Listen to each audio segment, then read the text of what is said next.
За өнөөдрийнхөө хичээлээр ном болон завжит хэсгүүдийг хэрхэн одоо ихэвч байгааг танилцгаая. За завжит хэсгүүдийг их нэлээд бичсэн. Агуулгын хүрээнд. За дэвтэр дээрээ 5 болон 7 дохинлын харьцааны зарчмыг барьж 5 буюу 7 дээр сонгоод байхаар тооцож байгаа. Үнэтэй сонгороо. За зурлах хоорондын хоосон зайд мөн одоо нэг байхаар батсноо. За та бүхэн дээр эс ишгэсэн хоёр шатагийг үлгчилсэн яаж үгийнхэн дунд бичсэн байгаа. Харж байна. За дэвтэр дээрээ өнөхөө одоо цэцмийн тав бичээд үзээрэй. За 6-аас ажиглал ихэвчлэн одоо 3, 5 за эсвэл 4, 5 гэсэн хэмжээтэй нүдэнд одоо багтааж байгаа гэсэн анзаараарай. За мөн төсгүүд буюу одоо гааха төсгүүдийг эрхэмлэр одоо хэрхэн бичигддэг таны. За хаа үсэг, гаа үсэг, за мөн хийгийн үсэг. Тэгээ хийгийн үсгүүд маань одоо таньсаа хэсгээр авлаад хи хүү за хэ гэж одоо бичвэл хитэн яаж одоо бичиж байгаа юм ажиглая. За энд шилжүүлтэй буюу хүү байвал яаж бичиж байгааг зарч хараарай. За ингээд дэвтэр дээрээ дуурайлгаад бичээд за эдгээр үсгүүдийг бичих аваад тийм сайтар мэдж тогтоогоорой.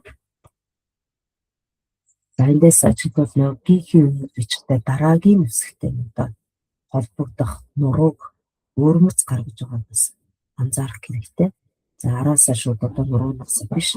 За уртаас одоо нэг шилэг гаргаад шилдээс эргээд дараагийн үсгийг одоо гаргах нуруу маань одоо хэрхэн яаж эндээс авчтараа анхааруулъя.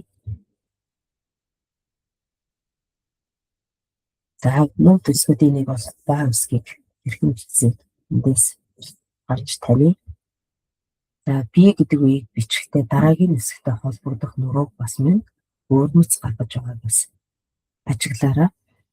Энэ дээр би шилбэ бичлээ. За тэгээ дараа за энэ нуруунаасаа биш урдаас одоо ингэж дараагийн үсгийг холбож бичиж байгаа юм. Анзаарах хэрэгтэй байна.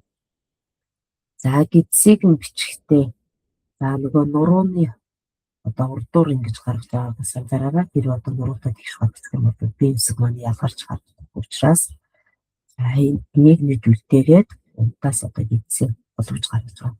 Анзаарах шаардлагатай байна. За инглэг үсэг байна. За мөн төсгүүдийн нэг нь орлог үсэг. За энэ үсгийг одоо дээр бичих хэрэгтэй. За хэрхэн яаж бичих вэ гэдгийг эндээс гарна. За мэдээж инглэг үсгийг би нэхэн тогтдог. Одоо энэ дэр жинхэнэ гэдэг үгэнд орж байгаа инглэг үсэг. Ийм бичсэн байгаа. Дараа за энд одоо маш олон одоо давхар шатсан зөвлөгөөд байна. Ялгаж ямар үсгүүд байгаа вэ? Ямар зорилго байгаа вэ гэдгийг зарч харах шаардлагатай байна. За ном толон завжит хэсэгтээ үгсийг одоо ихэнхээр хэвтэн бичсэн хэлээ харъя. За баяр гэдэг үг байна. За би үсэг. За мэдээж одоо би үсгээс шууд шүдэ гаргаж аа үсгээ гаргасан. За яа үсэг байна. За яа үсгийн нараас шүд орсон тохиолдолд хэрхэн яаж бичсэн байгааг эндээс гарч болно.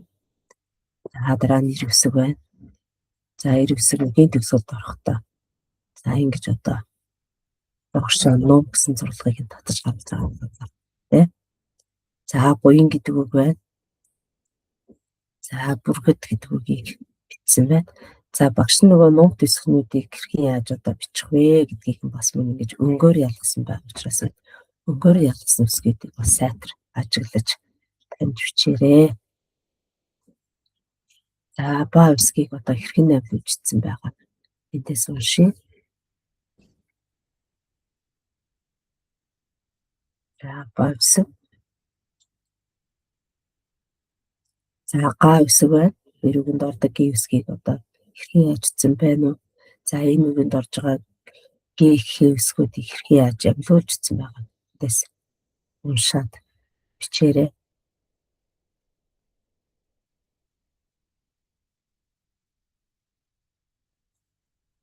За хаа үсэг байна. А хийхээ. За 91-нд ордог хийвсгийг хэрхэн яаж ялгаж байгааг эндээс харъя. За 9 үсэг байна. За 9 үсэг. Амьлахтаа одоо яаж бичиж байгааг энэ барын үсэгтнээс сайтар ажиглаарай. За дараа нь шав үсэг байна.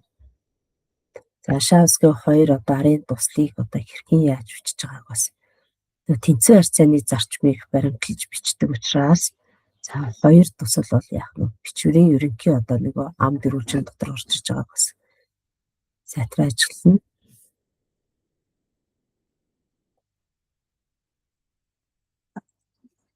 За ингээд би датаараа нүгт олон завжид төсгүүдийг хэрхэн яаж бичиж байгааг нүүдэлж тогтоож дэвтэр дээрээ тавтан бичээрэй.